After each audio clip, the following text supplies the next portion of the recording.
কাছে বন্ধু ইউটিউব চ্যানেলে আপনাদের সবাইকে স্বাগত। আজকে আবারও একটু রান্নার রেসিপি নিয়ে আপনাদের সামনে চলে এসেছি। আজকে আমি বানাবো দই বড়া। তো সেই জন্য আমি আগের থেকেই বিউলির ডাল ভিজিয়ে বেটে রেখেছিলাম। তো আমি ডালটাকে ভিজিয়ে রেখেছিলাম প্রথমে, তারপরে বেটে রেখেছি। এরপর দেখুন এই যে ডালটা ফুলে উঠেছে। একটুখানি যেহেতু বিউলির ডাল আর দই বড়া হবে টক টক, সেই জন্য অনেকেই সাথে সাথে করে, কিন্তু আমি কি করি আগের দিন রাতে পুরো ওটাকে ভালো করে মিক্সিতে পেস্ট করে নিয়ে ডালটাকে ঢাকা দিয়ে রেখে দিই, যাতে ডালটা এরকম যে ফুলে উঠবে, এরকম দেখছেন ফুলে উঠবে, একটা টক টক ভাবও হবে আর কি বড়াটা আরও হালকা হবে। তো এই যে আমার ডালটা হচ্ছে ফুলে উঠেছে অলরেডি। এবার পরবর্তী আপনাদের দেখাচ্ছি এর সাথে আরও কী কী করবো সেটা। আবার একটুখানি কিছুক্ষণ ঢেকে রেখেছিলাম, আবার দেখুন ডালগুলো আবার একটু ফুলে উঠেছে। মানে যতক্ষণ বেশি রাখা যায় তত ডালগুলো ফুলে একদম হালকা হয়ে যাবে। তো এরপরে দেখাচ্ছি এর সাথে কি কি মেশাবো। এরপর এর মধ্যে দিয়ে দিচ্ছি সামান্য পরিমাণ লবণ, কিছুটা লবণ দিয়ে নিচ্ছি।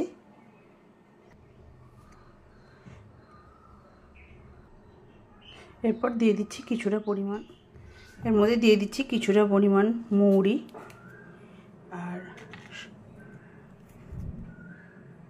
তারপর এটাকে ফেটিয়ে নেব। এবার এই হ্যান্ড উইচের মাধ্যমে এটাকে আমরা একটু ফেটিয়ে নেব। মানে ফেটিয়ে নেবো বলতে মিক্সড করে নেব এটাকে, লবণটাকে আর এই মৌরি গুঁড়োটাকে ভালো করে একটু মিক্সড করে নেব। এদিকে আমাদের মেশানো হয়ে গেছে। এরপর আমরা দেখব আমাদের ব্যাটারটা ঠিক মতন রেডি হলো কি না। তো সেই জন্য আমি একটা পাত্রে যে জল নিয়ে নিয়েছি, আর এর মধ্যে একটুখানি দিয়ে দেখব। হ্যাঁ, এই দেখুন পুরো ব্যাটারটা জলের মধ্যে ভেসে উঠেছে। তো আমাদের ব্যাটারটা সম্পূর্ণ রেডি হয়ে গেছে। এবার বড়াগুলোকে ভাজা যাক। আমাদের কড়াই বসিয়েছিলাম, তেল গরম হয়ে গেছে। এবার একটা একটা করা এই বড়াগুলো ছাড়বো। একদম গ্যাসের আঁচটাকে একদম লোতে দিয়ে রেখেছি, বেশি দিইনি, কারণ তাহলে কি বড়াগুলো পুড়ে যাবে, খেতে ভালো লাগবে না। হালকা করে ভাজতে হবে, এই জন্য একটা করে বড়াগুলো ছেড়ে দিচ্ছি।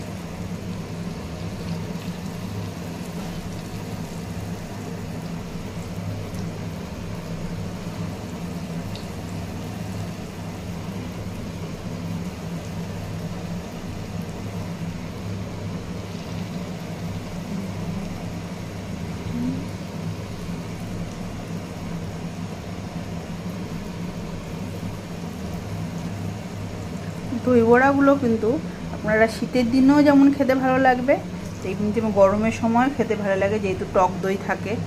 আর এগুলো একটু হালকা খাবার, তো আপনার কি পেটটাও ভরবে। আর এমন যেহেতু কোনো মশলা নেই, কোনো রকম কোনো তেল মশলার ব্যাপার নেই, ওই জন্য হজমেরও অসুবিধা হয় না। অনেক সময় তেল মশলা জিনিস যেটা আমরা খাই সচরাচর, সেগুলোর ক্ষেত্রে কি হয়,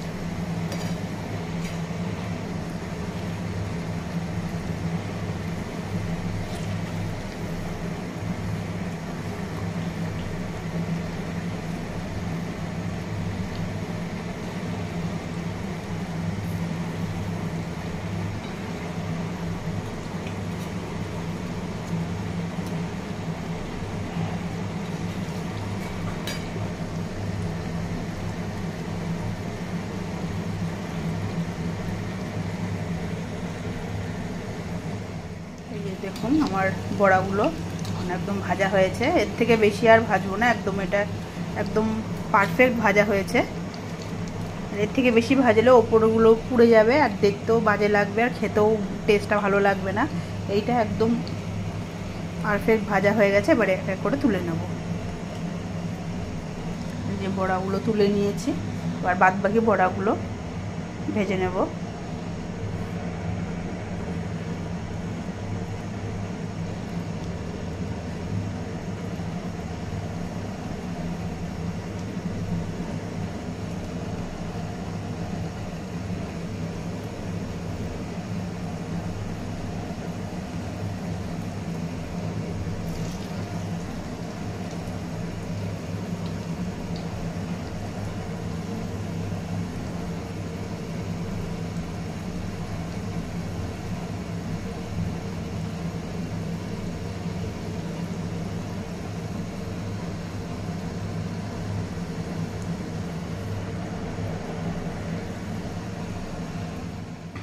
এদিকে আমরা এখানে তেঁতুল নিয়ে নিয়েছি, এই তেঁতুলটাকে ভিজিয়ে রাখবো, এরপরে এটা দিয়ে চাটনি হবে।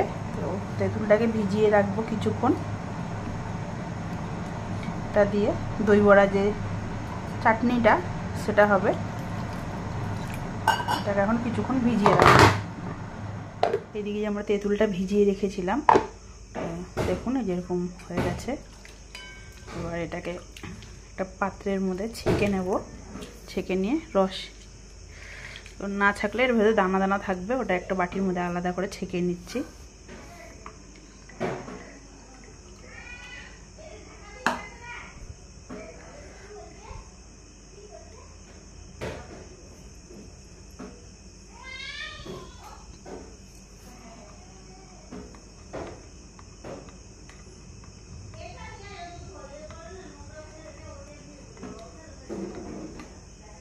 এদিকে আমার তেঁতুলের কাপটা রেডি করে নিয়েছি। এবার এটা গ্যাসে বসিয়ে দেব, আর এর মধ্যে দিয়ে দেবো চিনি, দিয়ে চাটনিটা তৈরি করে নেব। চিনি দিয়ে দিচ্ছি। এবার চিনিতে একটা চাটনি, যে তেঁতুলের যে চাটনিটা সেটা আমরা তৈরি করে নেব।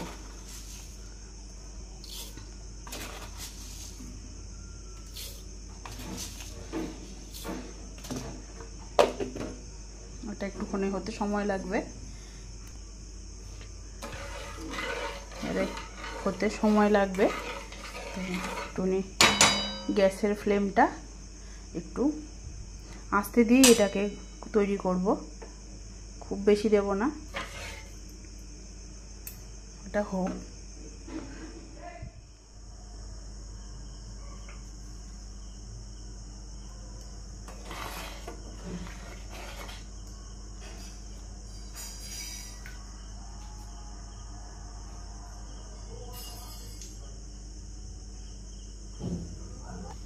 এই যে আমার তেঁতুলের চাটনিটা প্রায় হয়ে এসছে, দেখুন কালারটাও চেঞ্জ হয়ে গেছে।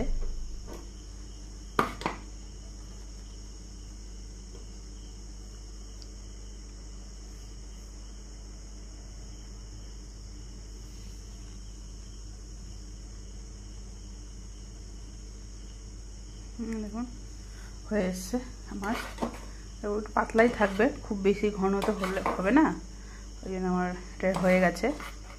বসিয়ে নিয়েছি, তার মধ্যে কিছু ঘরোয়া মশলা বানিয়ে নেব দই বড়ার জন্য। যেটা দই বড়া দেওয়ার পরে, টক দই দেওয়ার পর যে মশলাটা ওপর দিয়ে ছিটে, অনেকে বাজার থেকে কিনে নিয়ে এসে দেয়, কিন্তু হচ্ছে চাট মশলা, কিন্তু আমি ঘরেই বানিয়ে নিচ্ছি। তো সেই জন্য প্রথমে নিয়ে নিচ্ছি গোটা ধনে, এটাতে খোলায় দিয়ে একটু নাড়াচাড়া করে গুঁড়ো করে নেব।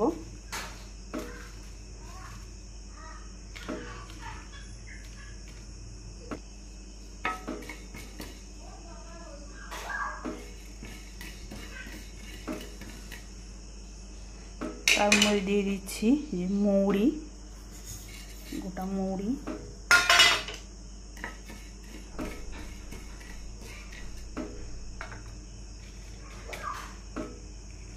আর দিয়ে দিচ্ছি কয়েকটা এরকম গোটা শুকনো লঙ্কা, আর দিয়ে দিচ্ছি গোটা জিরে, আর কয়েকটা গোলমরিচ।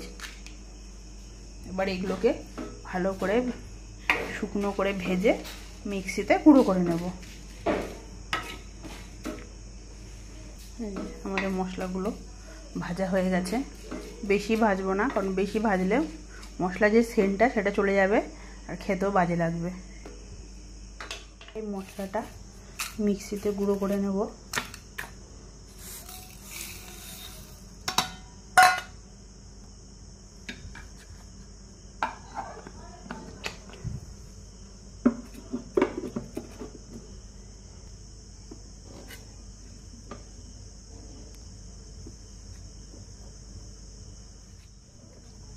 আমাদের মশলা রেডি হয়ে গেছে। এদিকে দেখতে আমাদের তো বড়াগুলো সব রেডি হয়ে গেছে। এবার একটা বাটিতে একটু গরম জল করে নেব, জলটা বসিয়েছি, জলটা ফুটিয়ে নেব, আর এর মধ্যে দিয়ে দেবো হচ্ছে চিনি, দিয়ে দিচ্ছি চিনি, সামান্য একটু চিনি দিয়ে দিলাম, আর একটু দিয়ে দেবো লবণ, দিয়ে জলটাকে ভালো করে ফুটিয়ে নেব। এই যে দিয়ে দিচ্ছি লবণ, এবার দিয়ে এটাকে ভালো করে ফুটিয়ে নেব। ফুটিয়ে নিয়ে তারপরে বড়াগুলোকে এই রসটা মানে জলটার মধ্যে ভিজিয়ে রাখতে হবে। জলটা ফুটুক। জলটা ফুটে উঠেছে, এবার জলটাকে নামিয়ে নেব। নামিয়ে এর মধ্যে এই যে আমার বড়াগুলো যে রেডি করে নিয়েছি, এই বড়াগুলো এবার এর মধ্যে দিয়ে দেবো।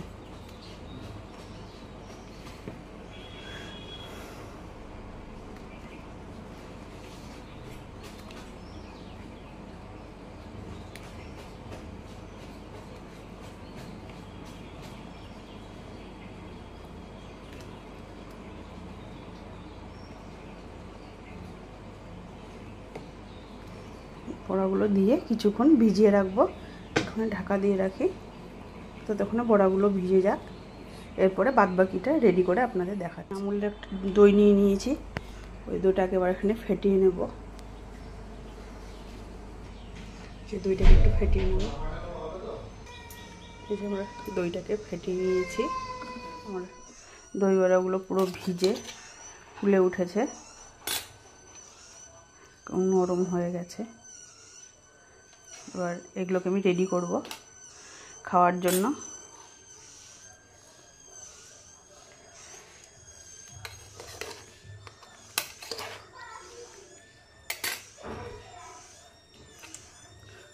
গরম আছে। এবার এর মধ্যে দিয়ে দিচ্ছি এই যে আমি যে তেঁতুলের চাটনিটা করেছি, দেখুন কতটা ঘন হয়ে গেছে। এবার এই দিয়ে দেবো চাটনিটা।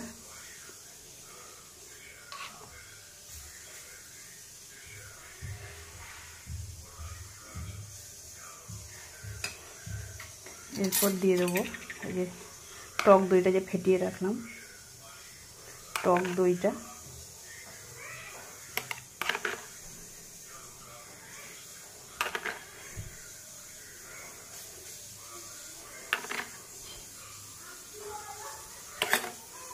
আর এরপরে যে আমরা যে ভাজা মশলাটা করে রেখেছিলাম, সেই ভাজা মশলাটা উপর দিয়ে ছিটিয়ে দেব।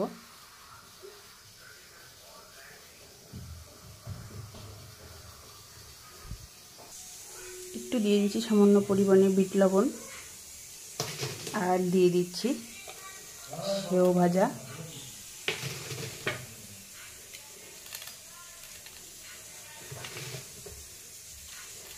এই আমার একদম ঘরোয়া পদ্ধতিতে রেডি আমার দই বড়া। এবার দেখি আমার হাজবেন্ড খেয়ে কি বলছে। অপূর্ব খেতে হয়েছে, দারুণ টেস্ট। বাজারের থেকে থ্যাংক ইউ। তো বন্ধুরা দেখলেন, আমার হাজবেন্ড বললো খুবই ভালো হয়েছে। আর আমার হাজবেন্ড এরকমই মানে প্লেনভাবে পছন্দ করে। আমিও এরকম যখন থেকেই বানাই এরকমভাবে সিম্পলভাবেই বানাই, বেশি কিছু মানে দিই না, অনেক অনেক কিছু দেয়। তো ওই জন্য আমি এরকম প্লেনভাবেই তৈরি করি। তো আপনাদের ভিডিওটা কেমন লাগলো অবশ্যই জানাবেন, আর রেসিপিটাও কেমন লাগলো অবশ্যই জানাবেন কমেন্ট করে। আর আমার চ্যানেলটিকে অবশ্যই, কাছের বন্ধু চ্যানেলটিকে সাবস্ক্রাইব করবেন, লাইক করবেন, আর ভিডিওটা আরও শেয়ার করুন। আর আপনাদের কাছে যদি নতুন কোনো রেসিপি থেকে থাকে আমার সাথে শেয়ার করতে পারেন। তো আজকে বন্ধুরা আজকে ভিডিওটা এখানেই শেষ করছি। টাটা। আবার নেক্সট ভিডিওতে আপনাদের সাথে দেখা হচ্ছে।